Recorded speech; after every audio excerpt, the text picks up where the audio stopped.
What is good, YouTube? Thank you for tuning in to another review and unboxing. This is not your average sneakerhead, Tony Ramsey. Today we're taking a look at the Yeezy 380 in the Pepper colorway.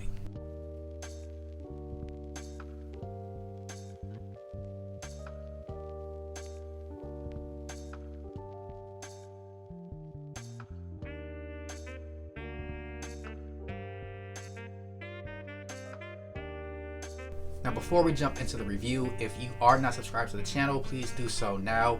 We will be doing a giveaway at 500 subscribers. Also, think I'll be doing a sneaker collection video coming up here pretty soon. So now would be the time to subscribe to the channel so you don't miss any of the content. Leave the video a thumbs up, that does help the channel grow. And also make sure to turn on that notification bell so you don't miss any videos that I post.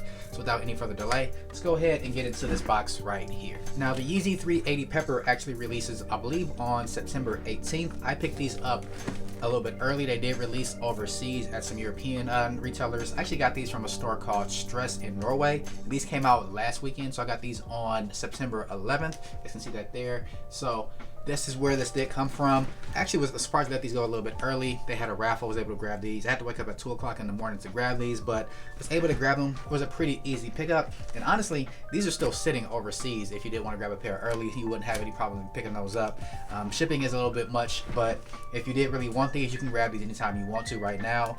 They are available via the confirmed Adidas app where you can put in the raffles now. I'll leave a little video screen of that up here, but that's where you can get those on September 18th if you want them. There is going to be a non-reflective pair and a reflective pair. This is the non-reflective pair, so let's go ahead and jump into this box and see what they're working with. Shipping on these actually was pretty fast. I ordered them, as I mentioned, on Saturday, September 11th. Today is Wednesday, September 16th, and for them to only come in 3 business days all the way from Norway, that's pretty fast. So, pretty happy with the shipping there. Just going to get this box open.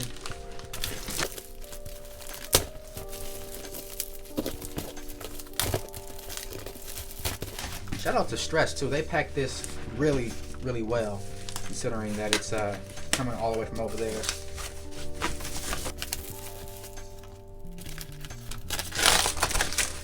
A whole lot of bubble tape and extra boxing going on here. Making me work to get this off the box. So let's go and get that out of here.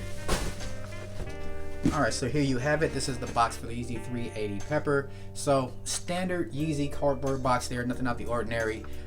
And the label reads, the colorway is of course Pepper 6 times.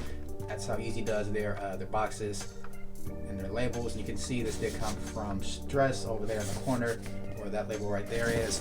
I got these at a size 9. That is my usual Yeezy size. And this is not the first 380 model that I've had. I actually did have the Mist colorway, and I passed on the Blue Oak colorway. I did want the Alien colorway, but that one was really limited. And when I did have the Mist, I wasn't really the biggest fan of that colorway. And so this Pepper one, I was very curious about. Look like something I might be into. So let's go ahead and jump into the box. You guys all know how Yeezy boxes go. Make that little bitty noise. This actually was pretty silent. You get the box open. You got your brown paper there. Huh. And there you have it. That is the Yeezy 380 in the Pepper colorway. Not a bad sneaker upon my first impression. This is the first time I've ever seen this shoe in hand, because they have not released here stateside as of the recording of this video. And pretty interesting colorway. So let's dive into some more details here. So the Yeezy 380 Pepper. Now, my first impression of the sneaker, I don't hate it. Let's go ahead and jump into some of those details. Start here at the toe box. So one thing that I do like about the 380 silhouette is the toe box is not as narrow as other Yeezys. For instance, Yeezys the 350 V2s, they have a really narrow toe box right here, as do the 500s and the 700 V1s. Also 700 V2s have that too a little bit, in the V3s, but this one, the toe box is not nearly as wide, so they should be a little bit more comfortable when you get them on foot. That's one of my biggest gripes about Yeezy. So they do have boost, but their toe box, the way that it fits right there, just is not comfortable for a lot of people. But looking at the toe box there, it is all in a prime knit upper. And pictures online, I thought that knit was gray, but it actually has more of a bluish tint to it. Hopefully the camera can pick that up for you guys. You guys can see how that prime knit color looks kind of bluish there. Then from there, you do have a pattern within the knit that is more like of a tannish or like a pinkish tan color that is woven into the sneaker as well, and that is all over the upper of the sneaker. They do have a stitch that goes right up from the center of the toe box all the way up the middle, all the way down to the ankle collar there. The knit is pretty stretchy as well. We'll jump into some more details about that. Then you do have that pattern in that kind of creamish or pinkish cream color that goes all the way along the side of the sneaker on both sides, both lateral and the medial side. Then looking at the shoestrings, you do have some tan colored shoestrings in there, and these do have the infinity lacing system, and that's where this one right here, these laces don't actually come off. What you do with these is to tighten the shoe, simply just pull these and tightens all the laces up. But if you did want to remove these, you would have to actually cut these off. And surprisingly, Yeezy also sent over some extra laces with those, so if you did want to take these off, you can swap them out for these red laces, which is a little bit weird to me. I'm not sure why you would throw red laces in a shoe this color. So if I did plan to keep these, I probably would just go and keep the infinity laces in this one, because it actually doesn't look bad on this sneaker model. Let me know what you guys think about that down in the comment section below as well. Would you throw the red laces in these? I'm going to go ahead and leave the red laces in this package because I doubt that I would ever use these for anything else. Alright, some more details of the shoe.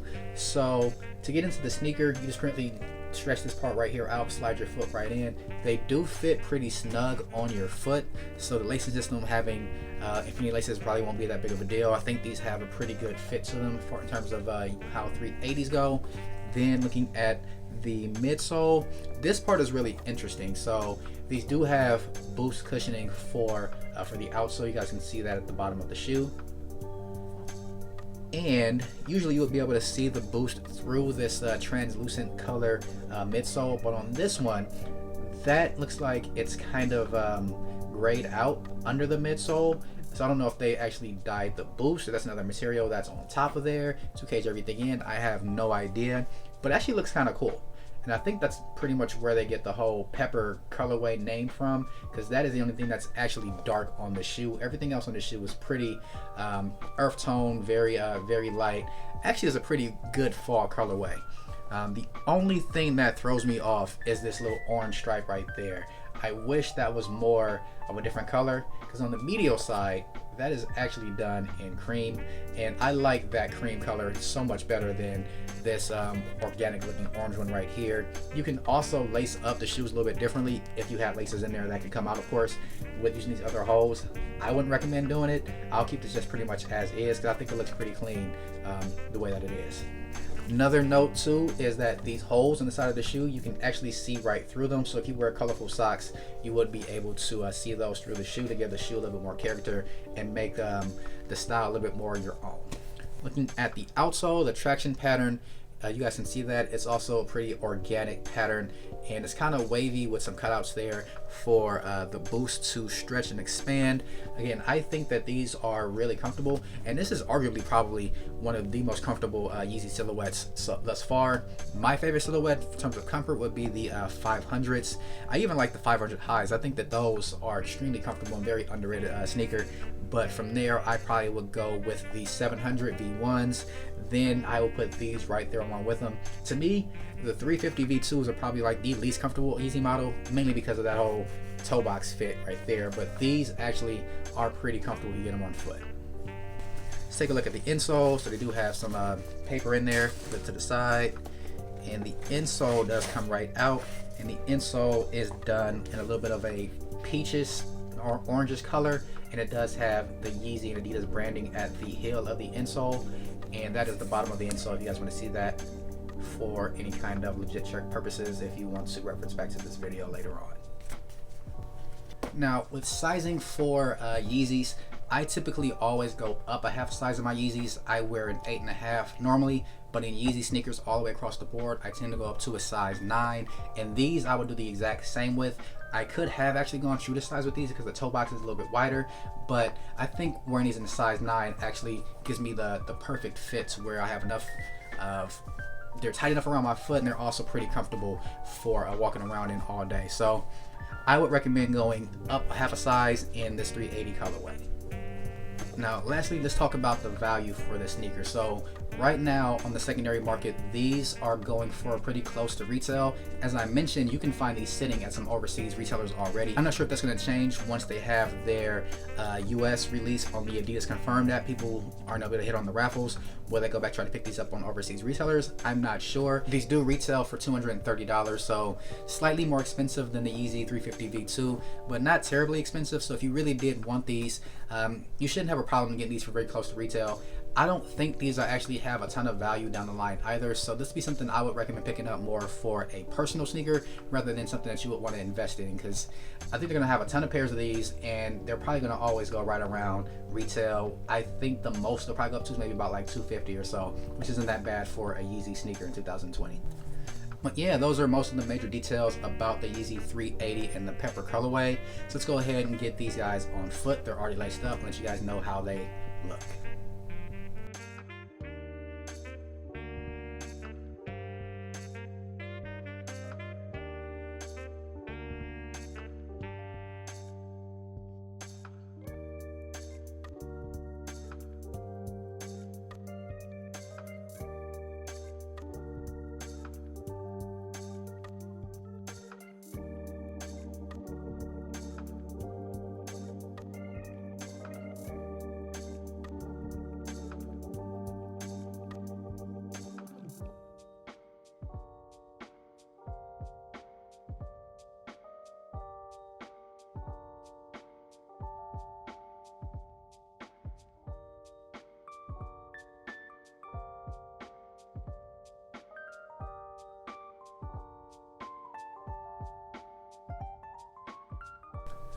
There you have it. That's going to do it for my review of the Yeezy 380 in the Pepper colorway.